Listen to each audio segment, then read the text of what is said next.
안녕하세요. 펀드메딕입니다. 오늘 그 구독자분 중에 한 분이 펀드 투자를 처음 시작하신다라는 댓글을 달아주셨기에 제가 정말 잘 생각하셨다라는 말씀과 함께 좀 방송을 찍어봤습니다. 처음부터 무리하지 않고 일단 발을 담그고 공부를 하다 보면 이제 큰 돈 벌 기회가 계속 오거든요. 그래서 그렇기 때문에 일단 시작하시는 게 중요합니다. 신거비님께서 이제 해주신 댓글 중에 인상 깊었던 건 펀드 투자를 처음 시작합니다라는 부분, 그리고 두 번째는 어떻게 해야 될지 어지럽다라는 부분인데요. 그래서 저도 그렇기 때문에 오는 기회를 놓치지 않기 위해서 이 글로벌 채권 펀드, 영리한 펀드 지금 투자하지 않지만 매월 성적표를 통해서 계속 시장을 공부하고 있는 거거든요. 그래서 그런 부분에서 일단 어지러운 건 당연합니다. 투자가 그래서 어려운 거고 이게 돈을 쉽게 먹는 게 아니라는 거죠. 결론부터 말씀드리면 이제 처음 시작하시는 분들 및 또 장기적으로 투자하실 수 있는 분들 입장에서는 깨먹지 않고 꾸준히 좋은 수익을 내기 위해선 여러 자산들을 섞어서 비빔밥처럼 투자하는 게 좋을 수 있습니다. 지금처럼 어떤 자산이 좋을지 예상하기 힘든 경우들이 특히나 더 유용할 수 있고요. 주식도 유럽, 중국, 미국, 한국 다양하게 나눠질 수 있습니다. 라틴까지도요. 채권의 경우에도 한국, 미국, 또 채권의 섹터 중으로도 장기, 중기, 단기로 만기로도 나눌 수 있고요.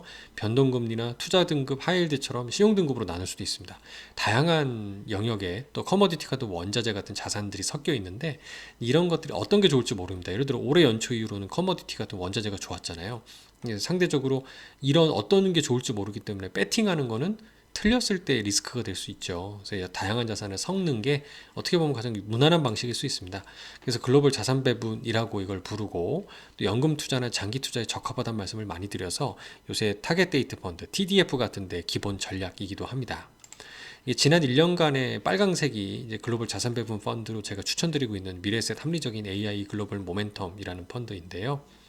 올해 2022년도 연초 이후로 보라색과 녹색, 그다음 파란색으로 표시된 미국과 국내의 주가 지수가 단기적으로 20%포인트 이상 큰 폭으로 하락할 때 잘 선방하는 모습을 볼 수 있습니다.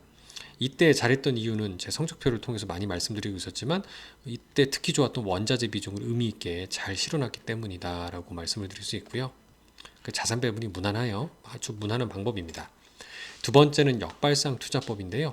시장이 폭락이 할 때까지 기다리는 방법입니다. 예를 들어서 올해 연초처럼 과거에 이런 학습 효과라고 하죠. 2020년도 코로나 팬데믹으로 주가가 크게 단기적으로 20%포인트 이상 밀린 적이 있었습니다. 미국과 한국이요. 이때 투자자분들이 이때가 기회인가 보다라고 들어가실 수도 있습니다. 근데 이때 들어가셨다면 낭패를 보셨을 거예요. 왜냐하면 그 이후로 20%포인트 이상 추가 하락을 했기 때문입니다. 결국은 이런 역발상 투자는요, 바닥이 언제일지를 모르기 때문에 우리가 이렇게 떨어지는 칼날이라고도 표현을 하는데, 바닥을 몰라서 무서운 점이 좀 있습니다. 대신에 이제 그 중간값 이상으로 평균 이상으로 폭락했을 때 이런 인덱스 시장 대표 지수 중심으로 투자를 해보시게 되면 개별 종목처럼 내가 선택을 잘못했을 때의 그 소외될 수 있는 리스크를 피할 수 있기 때문에 좀 나쁘지 않은 성과를 거둘 수 있고요. 경험이 쌓이면은 인덱스보다 2배나 3배 이상의 수익률을 기대할 수 있는 레버리지를 사보는 것도 방법이 될 수 있습니다. 예시로 미국과 한국, 중국의 대표 지수하고 빨간색으로 표시된 가장 저렴한 보수율의 ETF를 제가 명기해놨으니까요. 이 표시해놓은 거는 제가 다른 방송에도 좀 해놨으니까 한번 참조해 보시면 좋겠습니다.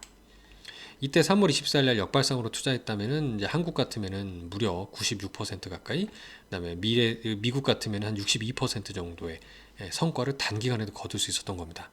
이때 필요했던 건 결국 우리 기본 종잣돈이 필요했겠죠. 그래서 결국은 시장 폭락이 올 때 역발상으로 투자했을 때 이런 기회들이 종종 오니까 계속 배우고 공부해야 됩니다.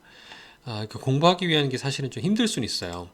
매월 이렇게 신한금융 투자 같은데 발간되는 월간 전망 리포트들에 친절하게 이렇게 전망 밴드를 설정해서 표현해 주기도 하고요. 예시를 드린 건데, 회색 같은 경우는 시장의 어떤 그 저평가 구도를 볼 때 PER, 주가 수익 지수 및 장부가 PBR의 한 배를 더한 이 회색 선에 크게 하회하는 경우에 샀을 때 이게 그 선 이상으로 반등하면서 수익을 내는 경우들이 많이 나타났다는 거죠. 결국 이 선 밑에가 저평가 국면, 위에가 고평가 국면이라는 겁니다.